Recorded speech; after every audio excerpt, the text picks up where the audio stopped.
Every nigga that's an MC for real, it should be on your list to barbecue grill one of these niggas. I ain't gonna hold you. There we go. That's a show I know. Yes. God damn it. It should be. Yes. Isn't there somewhere? Let Hov shoot at everybody. Fine. There we go. Let 38 shoot. Hey, and welcome to Lena Listens. Parks and even Ice wasn't having it with Joe today, not at all, not one bit. Parks called Joe a hoe because he wasn't keeping it real with these hip-hop takes, man. And basically said he's Budden. Joe finally came around to the side Parks wanted him on, which was keeping it a stack about these thoughts and expectations. And Joe eventually caved. Parks was like, there's the Joe I know.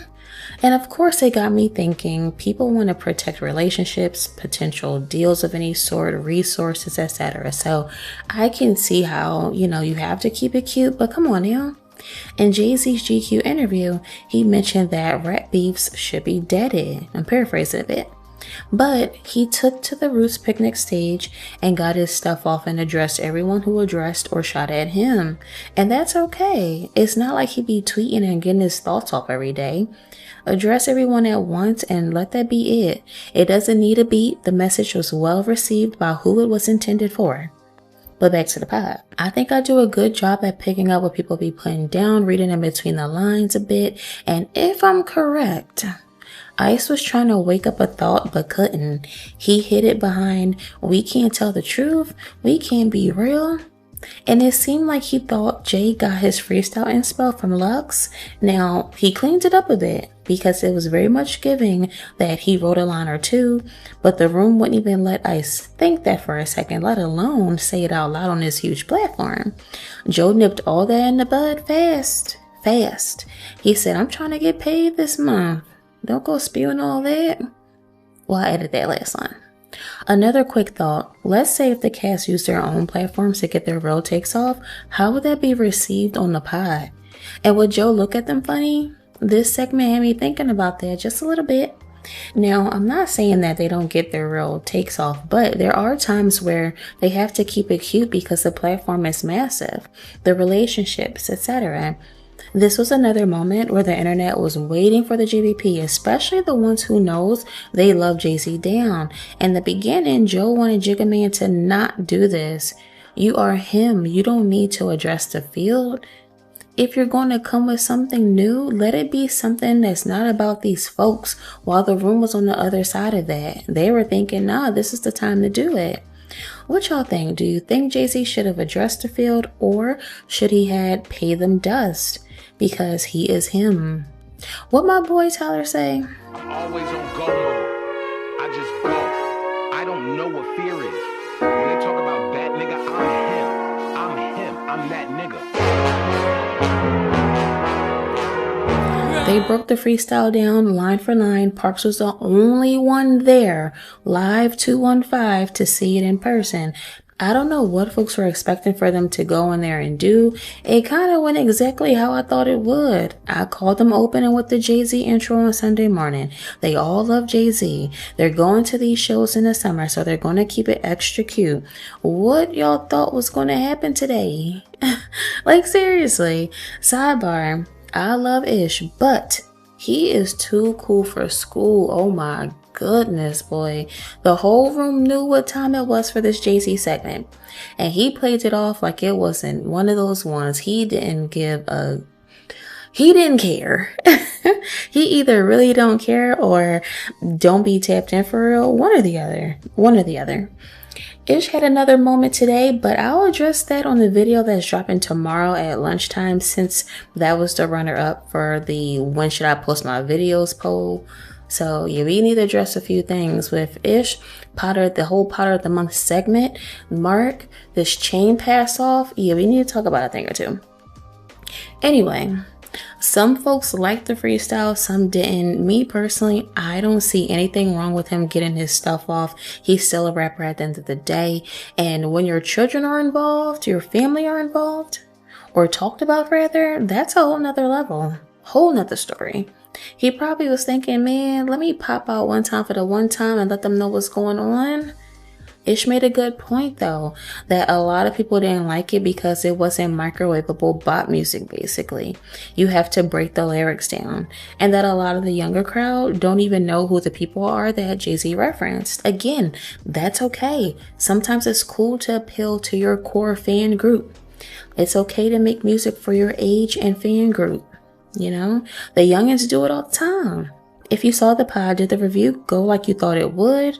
Were you expecting something else? And did you like or dislike the freestyle overall? A few quick hits before I dip. Diddy and this leak tape. Oh my goodness.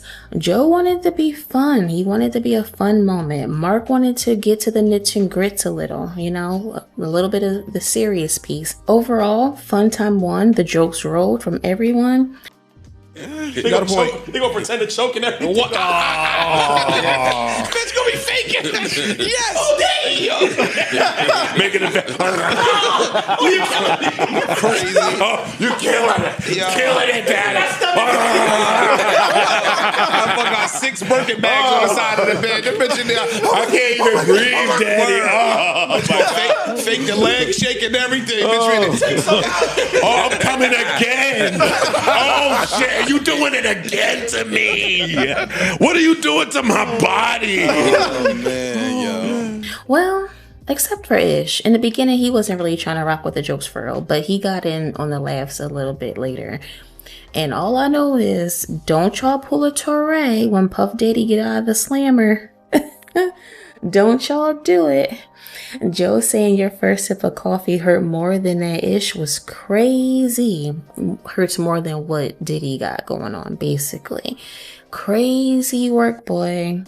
These fellas thought they were on the set of Comic View. These jokes were rolling. And I was rolling too, because they all were funny. I'm not even gonna hold you. All of the jokes were funny. Quick sidebar, just the other night as I was cooking dinner, I saw this Tasha K and Rico interview. Old boy wasn't with none of that goofy-ish Diddy was trying to be on, for the most part, according to him. And one thing Tasha's going to do is get to the nits and grits, boy. Lordy. I had my laptop propped up on the counter. So all of this stuff is spilling out about Diddy, and you're crazy if you think he doesn't have an iPad in the slammer. I'm sure he sees all of this. I'm sure he does. Revenge porn is absolutely disgusting. If you're posting an intimate moment of someone without their consent, the book should be thrown at you. For all of the reasons. It's embarrassing and life-altering. I feel so bad for the kids. And I bet 50 is about to have a field day. He probably already did, but you know it's going to continue even more. The two people he dislikes the most, it seems, Daphne and Diddy. Second quick hit, the Sauce Walker, Kylie, and Drake situation. Drake is about to have an eventful year. I can see it already. Sauce Walker screaming at Kylie about Drake. Drake bought this woman a whole Maybach, okay? A whole Maybach. Of course, Sauce Walker was tight, according to that audio, and whatever else was said or done, who knows? JC had a line or two for him in that freestyle. It's about to be a year for the boy. I'm just saying. It's about to be a year for him. As always, feel free to drop your key takeaways in the comments if you're feeling that content. Don't forget to like, comment, and subscribe, and hype, you guys. I see you guys doing it. You guys are literally smashing this hype button. It's extremely helpful for a small channel like mine. It helps move the videos along in the algorithm because I'm still an indie channel, and that's cool too. But I must say, it's very helpful when you guys do that. Thank you. Also, shout out to my boy Elevation. You know, you always catch me when I'm not expecting it. Yesterday, I was just scrolling on by and saw my banner. I was like, man, what the heck? What's this? And read it, and it was just Elevation shouting out the channel, showing love to the channel, getting his people to support if they dig the channel. You know, all the good things. I appreciate that 1,000 times over. The first time was last year. You caught me off guard that time too. I was literally on my way to an Eagles game. Jalen, baby, you had to wait. Jalen Hurts had to sit down at the kitchen table and actually watch this video. I was like, oh my gosh, this is wonderful. When one of your favorite content creators shouts you out, that's love. Thank you. And until next time, y'all, bye.